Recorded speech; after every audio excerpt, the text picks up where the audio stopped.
Bonjour à toutes et à tous et bienvenue à tous les supporters du Real Madrid, de football espagnol et fans de football en général. J'espère que tout le monde va bien. On s'est pas vu depuis un petit peu avant Noël parce que j'ai pris une pause de quelques jours sur YouTube pour profiter de mes proches et forcément fêter Noël tranquillement de mon côté pour reprendre tambour battant les vidéos fin 2023 et commencer 2024 et cette deuxième partie de saison qui va être ultra passionnante à suivre, qu'on suivra ensemble chaque semaine et comme quasiment tous les jours, comme vous le savez tous. Mais déjà, bonne fête à tous, joyeux Noël à tous ceux en tout cas qui l'ont fêté. J'espère que vous avez passé de bons moments avec vos proches, que vous êtes bien reposés, que vous avez bien mangé, que vous avez été bien gâtés, en tout cas que vous avez bien gâté vos proches et que vous avez tous la bonne santé avant cette fin d'année qui arrive et ce début 2024 qu'on va suivre ensemble aussi de manière intense. J'espère surtout qu'aujourd'hui, vous êtes aussi content de la nouvelle qui vient d'être fêtée du côté du Real Madrid. Parce que là, c'est un petit peu un cadeau pour le madridisme, forcément, qu'on n'attendait pas. Une surprise, inattendue, comme c'est une surprise de base. Mais là, le Real Madrid qui renouvelle Carlo Ancelotti jusqu'à 2026, honnêtement, et surtout en plein milieu de la saison, moi, personnellement, je m'y attendais pas. Parce qu'Ancelotti, pour rappel, terminait son contrat en 2024, tout comme des joueurs comme Kroos, comme Modric, par exemple. Mais, du coup, on présentait Xabi Alonso, qui fait un travail monumental du côté de Leverkusen, qui pourrait bien mettre fin à l'hégémonie du Bayern en Bundesliga et remporter quelques trophées là-bas avant, pourquoi pas, faire le grand saut vers le Real Madrid. Même si je pense que faire une saison de plus là-bas, jouer la Ligue des Champions et pourquoi pas essayer de revalider une saison de plus, les mêmes performances, avec le même groupe et pourquoi pas quelques recrues en plus, ça pourrait être encore mieux pour justement solidifier un CV pour ensuite venir au Real Madrid. Mais globalement, Ancelotti vient de mettre une énorme clim au Brésil. Parce que de base, pour ceux qui ne le savent pas, il devait entraîner le Brésil, du coup être sélectionneur du Brésil en 2024. Sauf que, déjà de base, il faut savoir que la fédération brésilienne est visée par une enquête de la FIFA par rapport à des trafics, au niveau en tout cas des problèmes en interne, au niveau des élections de la présidentielle de la fédération brésilienne, et en tout cas des élections qu'il y a eu là-bas, en tout cas des choix qui ont été faits et tout ça, et de la gestion aussi en interne, qui pourrait causer pour le Brésil, une absence pour la prochaine Coupe du Monde, une absence pour les prochaines Copa América, pour les clubs aussi brésiliens de toute compétition internationale, si la résolution en tout cas n'est pas faite au niveau des crises internes en tout cas de la fédération brésilienne. Et ça c'est quelque chose en tout cas que la FIFA prend au sérieux et que forcément Ancelotti a peut-être commencé à réfléchir. Parce que s'il se casse du Real alors qu'on lui propose une prolongation de contrat et que finalement les sélections brésiliennes et clubs brésiliens sont punis de compétition internationale, du coup il serait parti pour rien. Il aurait perdu son job au Real Madrid, ça aurait été un petit peu compliqué pour lui. Donc je pense qu'aujourd'hui il y a aussi le fait que les Brésiliens de base ne veulent pas voir Ancelotti sélectionneur du Brésil par rapport à son style de jeu, son style de management qui pourtant est reconnu parmi les plus grands joueurs et en tout cas parmi les plus grands suiveurs du football. Mais au Brésil, sa gestion n'est pas forcément vue comme la meilleure, son état aussi d'entraîneur n'est pas vu comme le meilleur et surtout, globalement, il préfère avoir un sélectionneur brésilien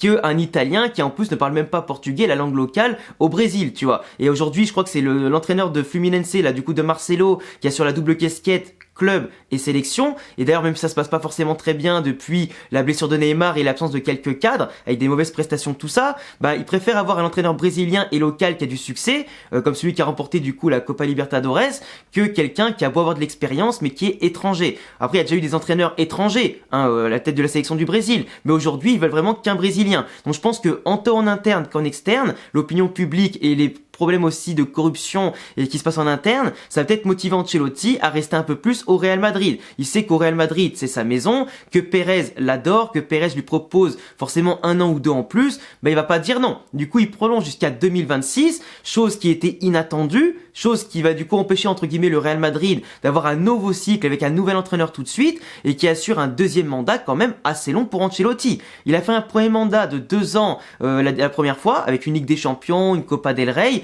pas de Liga, etc.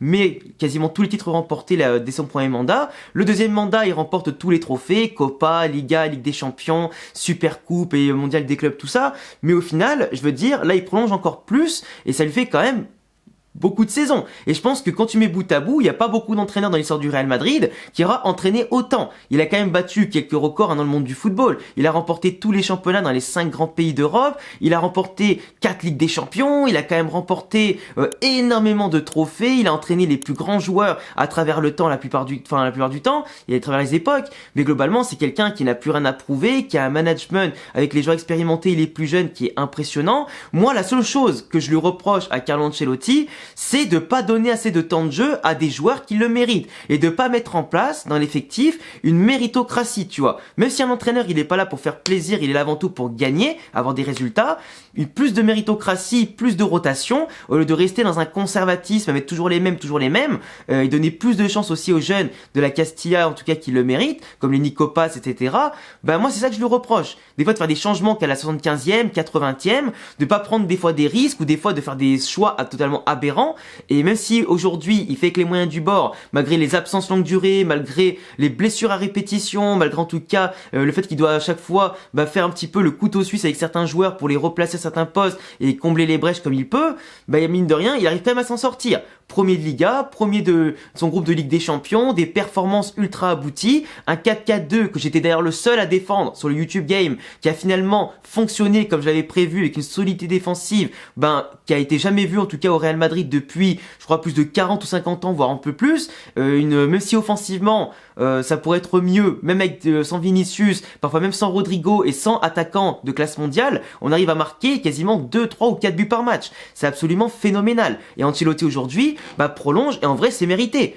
C'est mérité. Même si je préfère un Xabi Alonso qui a peut-être un football plus spectaculaire, plus offensif, plus attrayant, plus Real Madrid en fait, avec une intelligence de jeu peut-être encore largement supérieure à Ancelotti niveau tactique et tout ça. Quand tu vois ce qu'il a fait du Bayer Leverkusen, 17e avant son arrivée, qu'il a redressé quasiment qualifié en Ligue des Champions, où s'il avait pris l'équipe depuis le début de saison, il y aurait été. Là aujourd'hui premier de Bundesliga, qui va peut-être mettre fin à l'hégémonie du Bayern.